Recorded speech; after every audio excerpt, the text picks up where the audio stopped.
একদিন আগে বিজেপির শুভেন্দু অধিকারীর আত্মসহায়কের উপরে গুলি বর্ষণ করা হলো, তাকে নিহত করা হলো।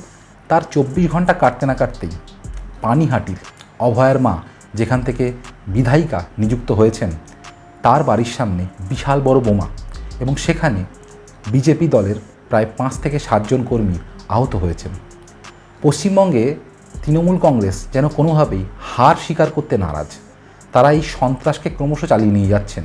দেখুন, একটা কথা এই মুহূর্তে আমার মনে পড়ছে, প্রধানমন্ত্রী নরেন্দ্র মোদী যে সময় গুজরাটের মুখ্যমন্ত্রী ছিলেন, তিনি একটা অনুষ্ঠানে, আপকি আদালত বলে অনুষ্ঠানে তিনি বলেছিলেন যে পাকিস্তান যে ভাষা বোঝে, পাকিস্তানকে না সেই ভাষায় জবাব দেওয়াটা খুব জরুরি।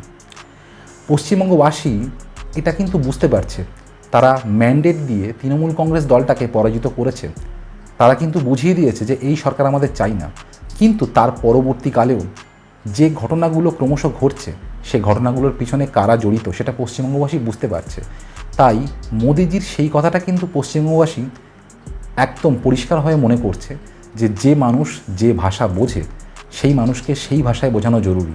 কিন্তু দুর্ভাগ্যের বিষয় হলো, সেই ভাষা যদি পশ্চিমবঙ্গবাসী প্রয়োগ করতে শুরু করে, তাহলে কিন্তু অবস্থাটা দুর্বিষহ থেকে আরও বেশি খারাপ জায়গায় চলে যাবে। তাই সমস্ত মানুষকে অনুরোধ করছি, এমন কোনো কাজ করবেন না যেখানে পশ্চিমবঙ্গের সম্প্রীতি, পশ্চিমবঙ্গের প্রশাসনিক ব্যবস্থা ভেঙে পড়ে। না হলে কিন্তু এর পরবর্তী পদক্ষেপ, যেভাবে মানুষ ভোটে নিয়েছে, তারা কিন্তু এর পরবর্তী পদক্ষেপ নিজেরাই নিয়ে নেবে।